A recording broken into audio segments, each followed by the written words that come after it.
You don't have to lose weight to dress the way that you want to. You don't have to lose weight in order to wear those jeans you really had your eye on. You don't have to lose weight in order to wear that open back dress that you really like. You don't have to lose weight to have good style, period. Fucking look at me, babes. I say you don't need to lose weight to dress the way you want to, in the sense of there are no rules to how you can or cannot dress your body, despite what we may have been taught growing up, especially those of us that grew up in the early 2000s. So before I really get into this video, it is worth noting that yes, you don't have to lose weight in order to dress the way you want to. However, the fashion industry is largely non-inclusive and does not often create clothes for bigger fat people. So a lot of people, particularly larger fat people, cannot dress the way that they want to simply because there are not options made available to them. I've talked about this before in some of my other videos, but there are levels to our experiences, and I want to point out that for a lot of us, wearing the outfit that we want to wear comes down to whether or not we have the confidence to wear it. And that's hard, right? It's hard to struggle with your self-confidence and feel brave enough, feel comfortable enough to dress the way you want to dress when you've been told over and over again throughout your life that you have to look one specific way in order to wear an outfit that looks like XYZ. But that's only one hurdle, right? And larger fat people have more hurdles to go over. They can have the confidence. They can be emotionally ready to wear that goddamn outfit and want to so fucking badly and still not be able to because these manufacturers, these clothing brands are not making clothes in their size. They're not making clothes that fit them. I'm plus size, I'm a size 16, 18, which means that a lot of stores do not carry my size. However, when brands decide to expand their size range, I'm the first size that gets added. So although yes, I am going to be talking about wearing what you want no matter what size you are in today's video, it is worth noting that for some people that is a lot easier said than done. And it goes so far beyond having the courage to wear what you want to wear and starts to go into the privilege of wearing what you want to wear. With that being said, today I want to try on some cute clothes and talk about our bodies. Let's have a little conversation. Hi, I'm Maddie, by the way. For those of you that don't know me, Maddie Dragsbaek. I always say that I'm gonna start saying my last name in my videos because I really want people to know how to pronounce it. Maddie Dragsbaek. Maddie Dragsbaek? Maddie who? Maddie Dragsbaek. Oh, Maddie Dragsbaek. Okay, let's get into the video. Before I put on some cute clothes and we have a fun little chat, let me introduce you to our sponsor today, which is our friends over at Scentbird. Scentbird is a fragrance subscription service that allows you to pick a new designer fragrance to try out every single month for just $17. You get a 30-day supply of each fragrance, and they come in these cutie little twist up vials. I've actually found almost all of my go-to scents through Scentbird. I find that it's just the easiest way to find a fragrance that really works. So let's see, this month I've got Vetiver by Malin & Goetz. I for sure said that wrong, I'm so sorry. The top notes of this one are bergamot, grapefruit peel, iris, warm amber, and Vetiver Haiti. Ooh, I really like that one. You're not supposed to go like that. Did you know that? I only just learned that like a month ago from some fragrance influencer. I still do it by habit. That's really good though. I've also got Cypress by Rag & Bone. Top notes of this one are grapefruit zest, cypress, geranium, cedar, and vetiver. The next fragrance I have here is Solar Aura by Deck of Scarlet. And the top notes of this one are blood orange, tiare flower, tonka bean, and solar musk. And if you're interested in trying out Scentbird for yourself, you can use code MaddieD for 55% off your first month of Scentbird, which ends up being about $8. Again, that's code MaddieD for 55% off, and thank you again to Scentbird for sponsoring today's video.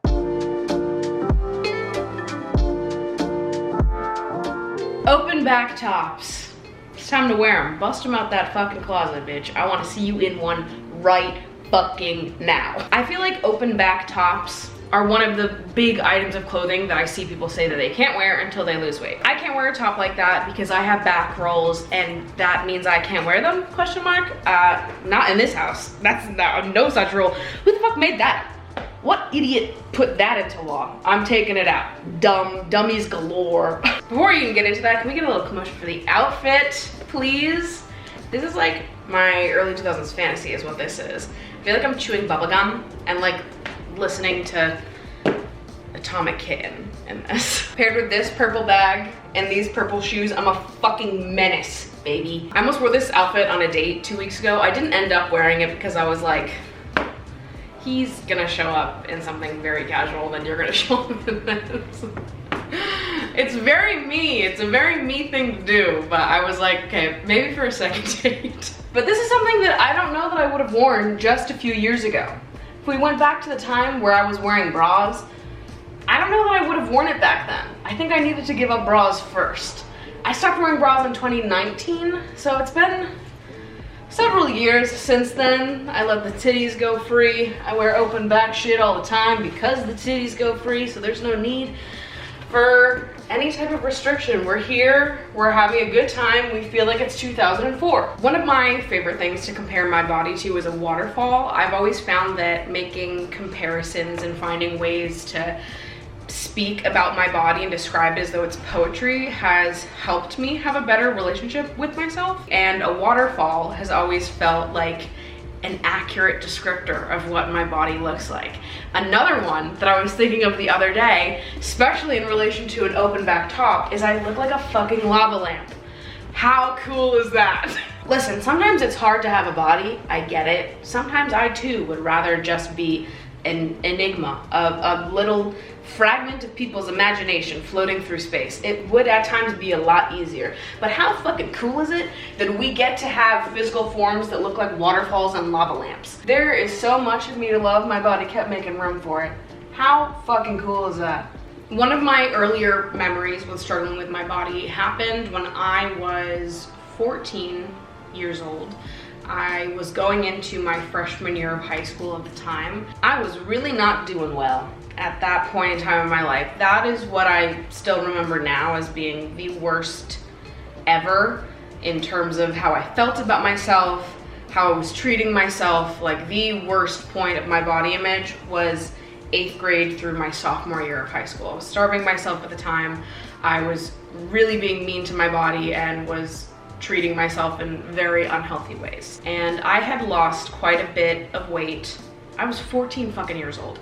I had lost quite a bit of weight earlier that summer in preparation to try to wear a bathing suit. At that point in my life, I had not worn a bikini since I was a wee child. I exclusively wore one pieces and tankinis because I felt like I wasn't allowed to wear a bikini. And I get to my doctor's appointment at the end of that summer and I lost all this weight, and of course, everyone is congratulating me on the fact that I lost that weight. I've been in the 95th percentile my entire life, and there you go.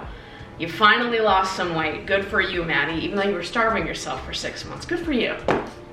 We love that for you. I get to this doctor's appointment, doctor's all excited that I lost weight, and I look at her and I say, how much more weight do I have to lose until I can wear a bikini? And my doctor just kind of giggled. She thought it was funny and quirky and cute that a 14-year-old was asking how much more weight they had to lose to wear a bikini.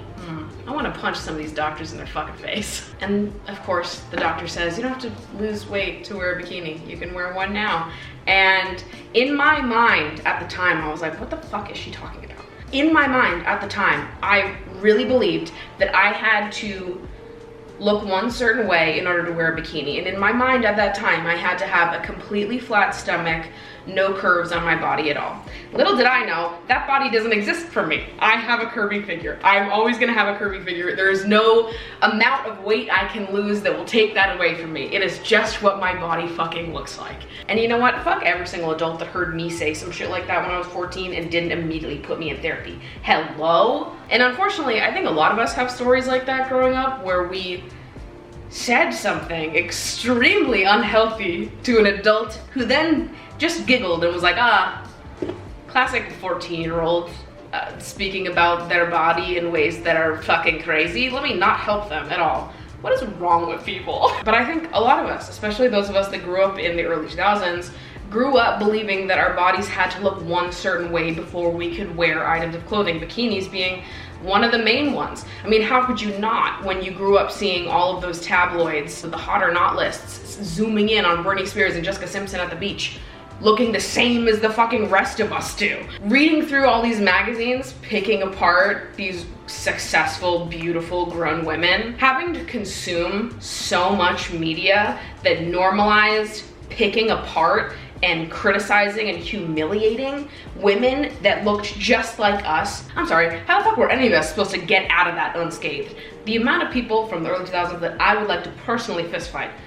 Come to my home. I will give you my home address. It's time. I'm so prepared.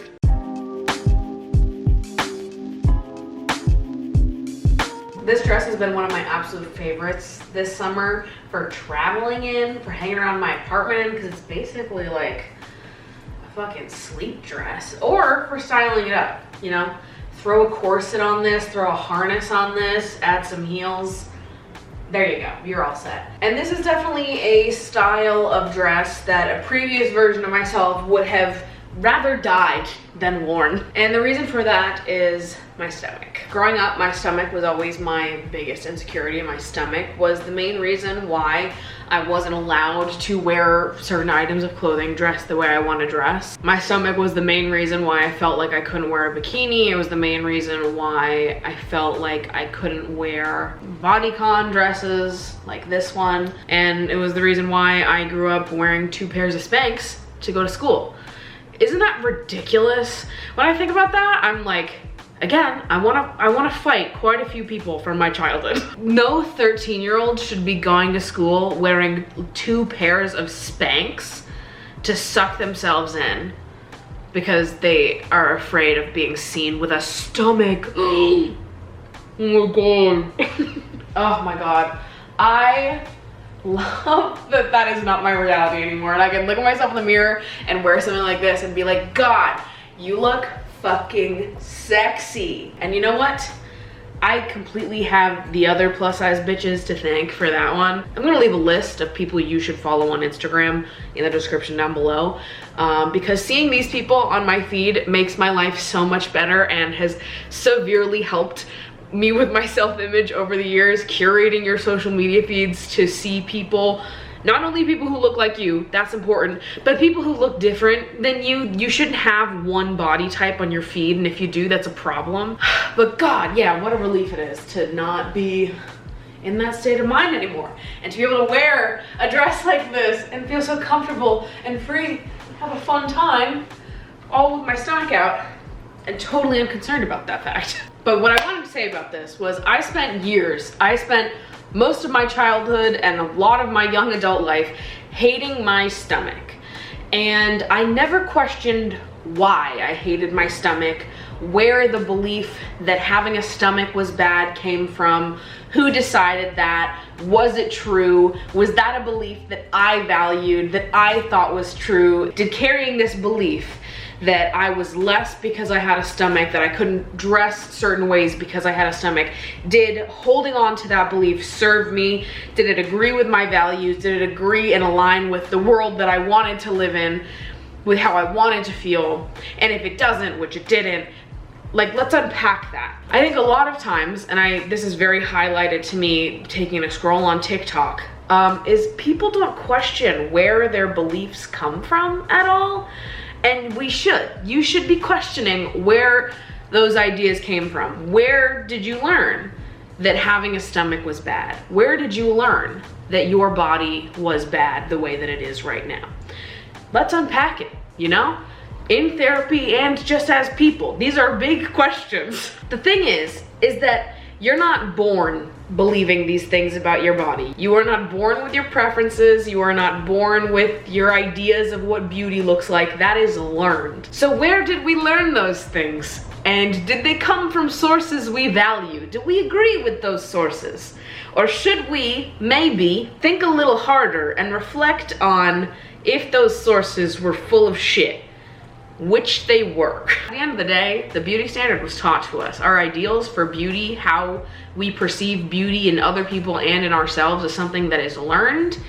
So you can unlearn it too. So if you grew up your whole life thinking, I have to look like this, so I have to do XYZ before I can wear this, you can unlearn that.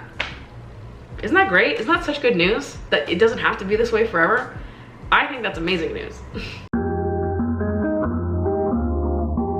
Something I think about a lot is how I think a lot of times this idea of like, I can't wear this until I lose weight, I can't wear this with my current body type, I have to look a different way before I can wear this item of clothing. a lot of the times makes us feel worse, not for the obvious way, but in a different way, where we are perceiving ourselves as ugly or unattractive, when really it's just that we have bad style. Not to call anybody out right now, but I think that you might be a lot happier and feel more attractive to yourself if you just bought the fucking outfit and let yourself wear it. I think a lot of times you get inside your own head and you convince yourself that you're gonna look so bad, so you won't even try on the item of clothing, you won't even bother with it, and then you don't wear those types of clothes and you wear stuff that you don't really like because you feel like you have to save the stuff that you really like for this body that doesn't exist yet. Like, it's the same thing as when people keep items of clothing around that don't fit them in attempt that maybe one day they'll be able to fit into them again, but until that day comes, you're just like staring at a bunch of clothes that don't fit you, torturing yourself. Like, okay, PSA, if you have a ton of clothes that don't fit you in your closet, get fucking rid of them. We can donate them. Pile up all the clothes that don't fit you anymore, give them away, and buy some new clothes that actually fit your body. You will feel hotter. When you make choices like that and you're like, you know what, I'm gonna keep around a bunch of clothes that don't fit me and force myself to wear clothes that I don't actually like so that I can motivate myself to change and someday wear clothes I like and feel happy and hot. You can feel happy and hot right now, dude. I'm telling you.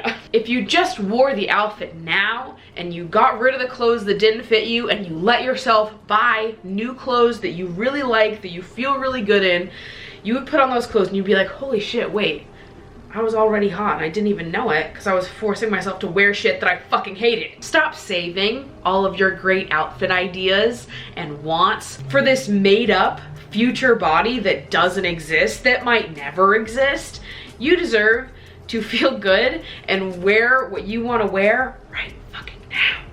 Right fucking now! I don't own a scale. I don't weigh myself because it's not healthy for me to have that information on my fingertips, knowing how I have acted in my past when I did have access to that information. I've talked before about how I see a weight neutral nutritionist that's really helped me heal my relationship with food and movement. I'm in therapy. I've had a long, tumultuous relationship with my body, both as a kid and as an adult. And I prioritize taking care of my brain and the way that I treat myself when I work with these health professionals, because it is important to me that I live a happy and healthy life that doesn't prioritize needing to look aesthetically one specific way in order to be happy. The younger version of myself, 13, 14-year-old me, that fucking hated myself and was really struggling, I do it for her. Because she deserved better, I deserved better, and fucking you deserve better too. The world we grew up in fucking sucked in terms of body image, and for a lot of us it extended into our families, our groups of friends, the people that were close to us growing up, the adults that taught us how to feel and perceive our bodies as kids. It trickled in and it set a lot of us up for failure in terms of how we treat and see our bodies, and it absolutely set me up that way. And that's why I get so fired up about it and why body image has become such a huge part of my life, the content that I create, because going to therapy, getting help, and actively working on undoing the things that I was taught, unlearning the fat phobia that I was taught, has made my life so much fucking better. And I just want everyone to have access to even a tiny bit of content that's gonna make them feel even momentarily better about themselves. That's what I want for you, for all of us. Oh, she's done filming. She's on her big t-shirt, no pants shit. Moral of the story here is I think that everybody deserves to wear the clothes that they fucking want to wear. Fashion is so much fun. Getting dressed is my favorite part of the fucking day. And I hope that everybody gets to, at some point in their life, enjoy fashion like this. Experiment with different styles and colors and just have fun wearing whatever the fuck you want. You deserve to experiment and have fun with clothing without feeling like you have to cover up and completely hide certain aspects of your body in the process. Whoever told you that, they lied to you. It's a bunch of bullshit. So anyways, thank you guys so much for watching today's video. I just got back from vacation and I'm feeling particularly excited about some of the content that I have coming up. I'm feeling a breath of fresh air. I'm feeling a little re-inspired. I'm learning that maybe this creative block that has been plaguing my brain was a product of me not taking breaks that are truly breaks, and me consuming way too much content on the internet to the point where I'm always comparing myself to other creators. I needed to stop. And you know what? Had a little break from the internet on my trip, and I'm feeling a lot better, and I'm feeling a little bit more inspired. I'm working on so many exciting things right now. I'm like so excited. I'm not gonna spoil it. I'll shut up. I won't say anything else. Just know that I'm working on a lot of fun things, and I'm so excited to share it with you guys sometime soon. I love you guys so fucking much. You have no idea. Thank you so much for watching, and I will see you in my next video. Bye.